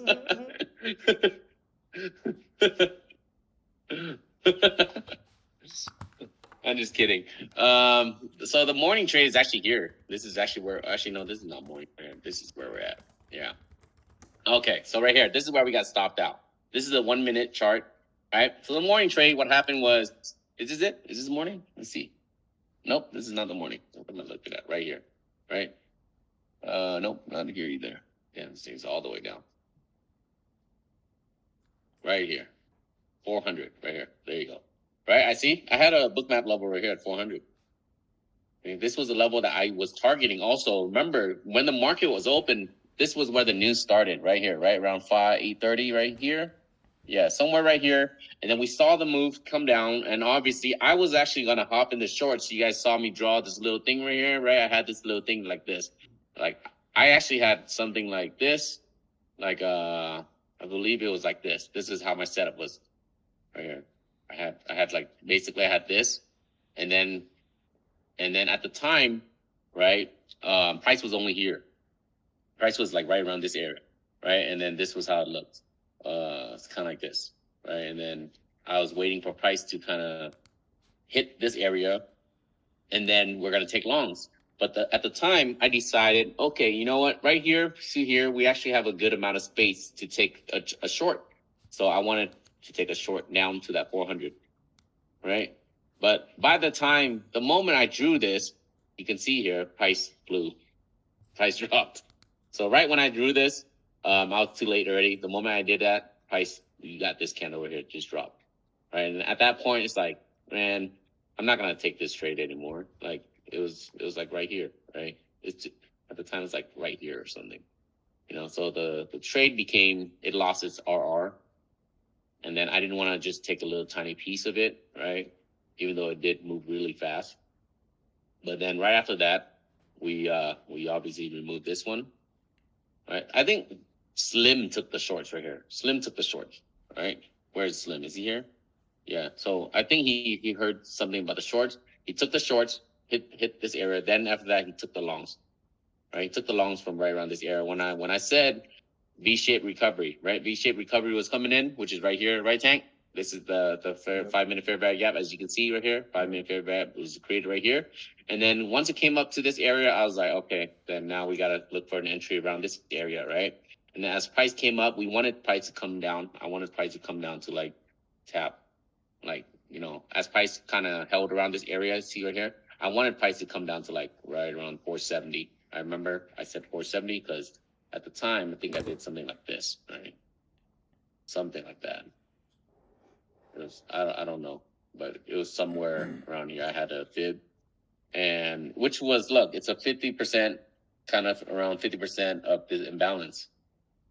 See, so it kind of made sense right there, but what happened was we never got the entry, right? Price never came down, it just continued coming up.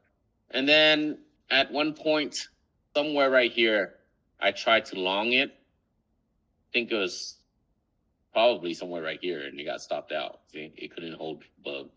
And I think I got stopped out here. And then I tried another longs, I think somewhere right here, and then got stopped out again, right? And then after that, I remember seeing price started moving lower, right? It started doing these higher lows, right? So what I did was I entered a short somewhere right here, right? Trying to take it down further. And we were in profit at one point. That's the thing. We were in profit on this trade at one point.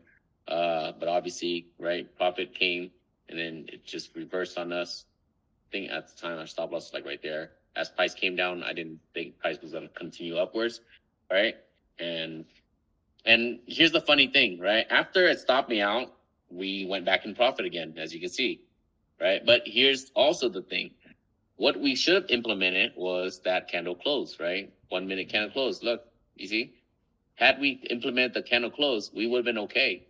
We would have been in this trade for a while and then maybe move our stop loss to break even at one point and wouldn't have taken a loss at all. You see?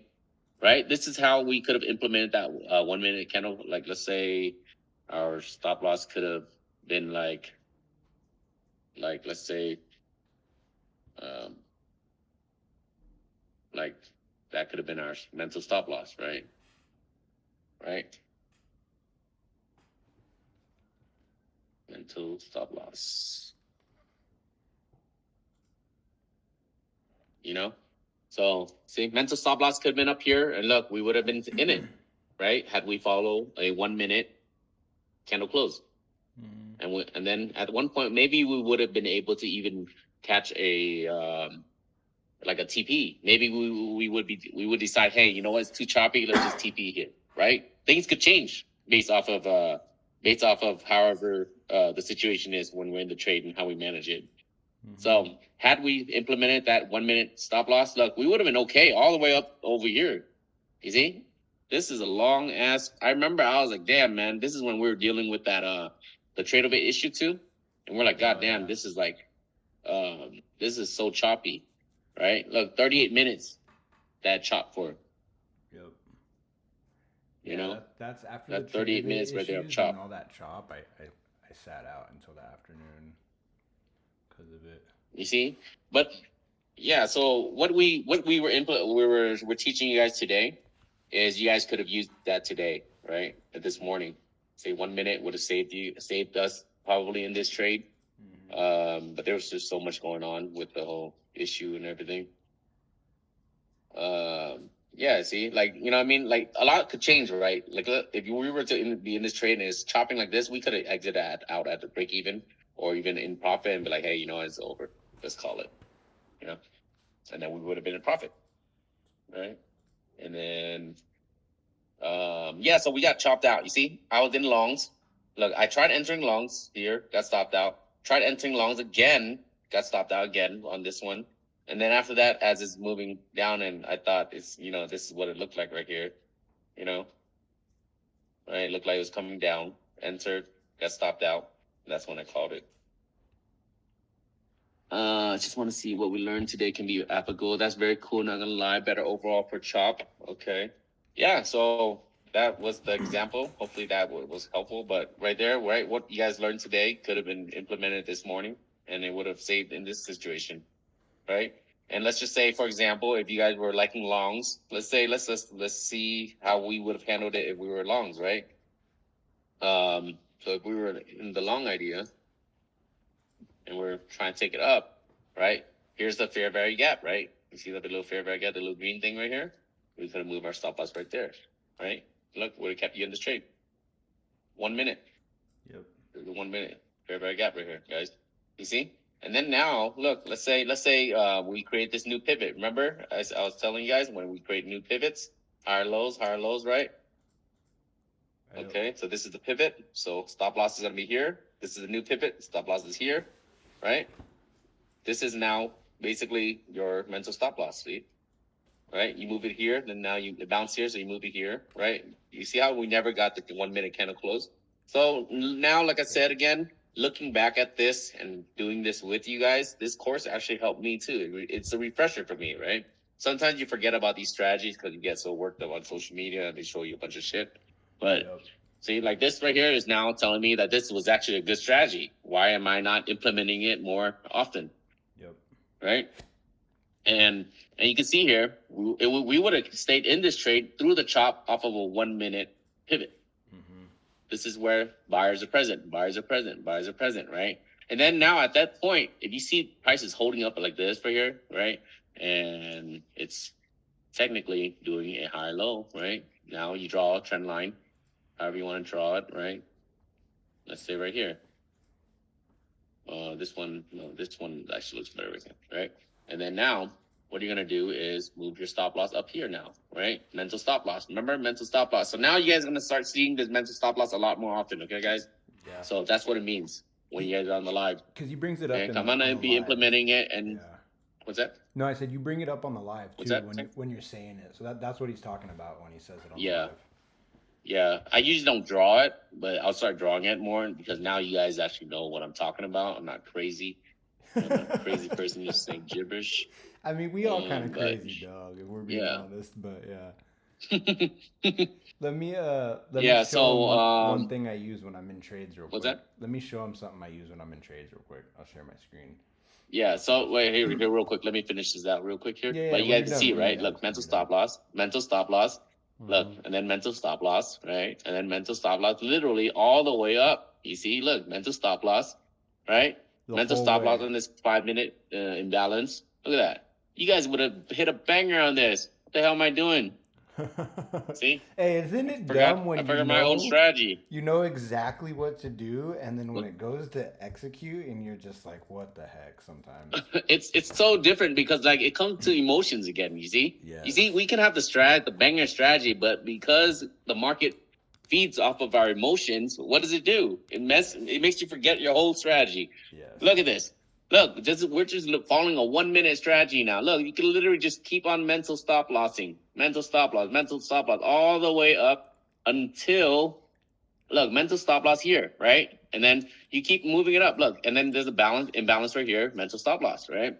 And then you can literally keep moving it up, mental stop loss. Look, and then up into this area here, it's true. This is the true open, right? This is your true open area, mental stop loss. And then look, this is finally where you give up the trade. This is finally where you basically give that trade up because it closed right here. You get back 100 ticks on this trade. You see, from here to here, the highest to the lowest of the close, right? It closed below that mental stop loss. You got to get out, right? Follow the rule, get out. But look what happened, right? You would have been in this trade from all the way, let's say, like right here, where our entry was. Let's just say, for example, right? Our entry was right around like this area, somewhere right here, right? You would have had this trade all the way up here. Look, 600 ticks, guys, just trailing it with a 1 minute mental stop loss. That was your trade right there. Trailing it, you know? Let's see here, Kevin. Let's see. I just want to see Sam. Let's see. I'm gonna be honest, spent 2K on a mentor and honestly didn't learn as much as I have working with you. Hey man, thank you for the compliment, you know? We love to hear that kind of stuff. And then very informative. Tomorrow's gonna be a banger. I hope so, Kevin. But just like we said, things you learn is completely different than things you execute. You know, it changes when you're on the chart when the market is moving. In hindsight, everything is always easier. So that's the reason why people learn things and they just forget everything when they're like in the live market. And that's one of the reasons why the live session helps, because it reminds you guys what you guys learned. Yeah. So I will be tomorrow, I'll be going into the market nagging you guys. So, you know, yeah, man, my girlfriend tells me I nag.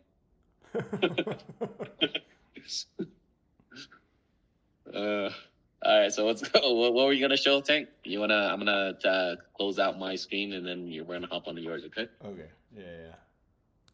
All right. It's So I'm gonna end the screen. It's basically the same thing. What's that? It's basically Okay, goes in there you go. goes in line with what we're going over right now too.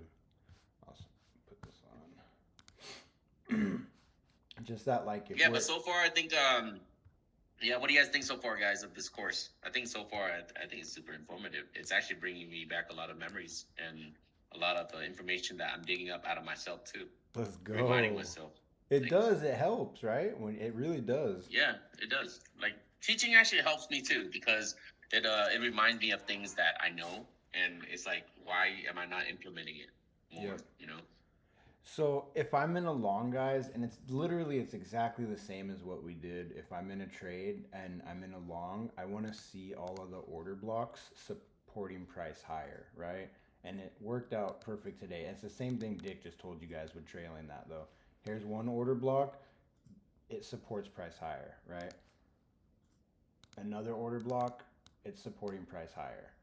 This next order block, this one right here, it's also supporting price higher. This order block does not go below it. This one right here. This is the ICT way, guys. Yeah, it supports price higher right here, right? Until we get all of them continuously support price higher for the rest of the day. Even this one right here,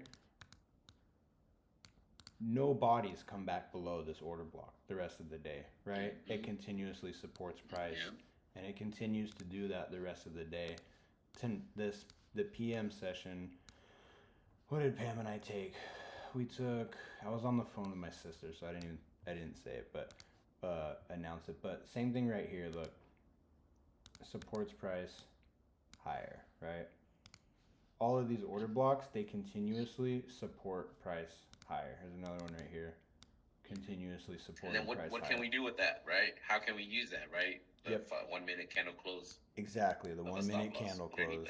Yep, and you put your stop loss beneath it. So when I'm in my market maker models, which is basically, it's just like a way to say, there's the sell side of the curve and then there's the buy side of the curve, right? And that's pretty much all it is, and it has different legs. That's all I'm looking for when I'm in it, is those order blocks to continuously support price higher, right? And keep going like that, and that's it. And that power of 3, if we come to a consolidation area, like right here it consolidated, I was talking to Pam, I was like, I think we're gonna come down, smack this FEG, and then continue, and we did exactly that. We came down, we smacked this little FEG right here, and then we continued up. And those are the things that keep me in the trade. If I see that stuff getting violated, right, disrespected, that's when I start to consider to exit them. But that's it, nice. Dude. I feel like we just gave so much sauce right now. I think so. It reminded me of my sauce, too. Dude, I know. It helps keep it fresh in the mind, right? It does. It's like practicing, If you don't use it, you're gonna forget about it. Yeah. And on top of it, it's like if you don't implement it every single day, it doesn't become natural to you. It needs to be second nature. Yeah. You don't need to think about it. You just do it. Right. Yeah. And by doing that, it's repetition, and you just keep repeating it over and over. Yeah. And honestly, I'll be honest, we can give you guys all the secret sauce, and you guys still won't do it right. That's the honest truth. Some of you guys will get excited, and you guys be like, oh, like what Kevin said, it's gonna be banging tomorrow. Guess what? Tomorrow comes, you guys will forget all this. Yep. The market will make you forget everything because it's playing with your emotions when you're in the market. Yep. Free only for the ones present right now. It needs to be in daily, second nature, and then the live, I will remind you guys. So now whoever that attended this course, will be reminded of these things, right? I'll be like, all right, guys, you guys remember the mental stop loss? This is where we implement it, you know? Yep. And now I'll keep you guys in check for that. And if you guys don't want to follow it, then that's on your own, right? That's your own fault. But, you know, we follow the rule, right? Trading is all about following rules, to be honest. If you don't follow your rules, you're gonna see. You're not gonna be consistent. Yeah. If you have your own plan, follow your plan, whatever it is. Everyone has the edge, like made to their plan. So you can mix and match things definitely. And I think honestly, this 1 minute mental stop loss has brought me back to like kind of like my core, you know. Because I kind of stopped using that mental stop loss because I kind of got mixed in with like a bunch of other shit right along the way. You get kind of it becomes noisy. It becomes noisy, and you get like kind of lost in other things. But I think right now, looking at 5 minute versus the 1 minute, the 1 minute mental stop loss looks better because it keeps you tighter. And it gets you out of the trade before, like, you've seen the 5 minute, man. Sometimes those 5 minutes it feels like it's forever. And price can just fly within 5 minutes. Yeah. Here's something interesting, too, that happened the last couple of days. It also happened last week a bunch of times. When Asia range is these orange lines, and then London is these yellow lines. So we made our Asia range. London formed inside of Asia. When we took London's low, right, we took up and cleared all the highs. Same thing today, right? Asia, London inside of Asia with a lower low. AM session took London's low. We also hit a weekly level down here, and then we continued up to take the highs. Is that today? Is that this morning? Today's, That's yeah. this morning, right? Yeah. Yeah. And then, yes, last week right here, before we dumped on Monday morning, Asia created this range. London formed inside of it, right, with a higher low than Asia and a higher high. And then New York pre-market, we took the highs and we dumped, clearing out all those levels. So that's something I'll tell you guys to go back and look at in case you see those things forming. Happened here too. Asia, London inside of Asia, took the low. We came all the way up and took Asia's high right here. So there's certain patterns you guys can look at based on the ranges. And that was like I learned this a while ago, but last night was like an aha moment for this for me. And it finally, I think, clicked. So I wanted to share that too before we got off. And Chavez shared it in some of his videos also with us. Yeah, I recognize that from Chavez. Yeah. Yeah, Sam, it's gonna be recorded. Yeah, we're recorded, bro. Yeah. Yeah, there you go. Shout out to Chavez. Yeah, he just recorded that Asia sessions. What was that? 2 weeks ago, bro? 2 weeks or 3 weeks? The time goes so fast, I don't even remember. Yeah, it was good stuff. I think is George in a trade right now? No, we're not in I don't even know where he's at. Is he in the other room? Free Is there another room going on? Should we go mob in there and join in with them? Is there? No, is there another room going on? Yeah, sure. the Asia challenge. Oh. Where? Oh, there is another room. Oh, yeah. there's people in there. Let's go. There's a bunch of degens in there. Should we go degen with them? All right, let's go.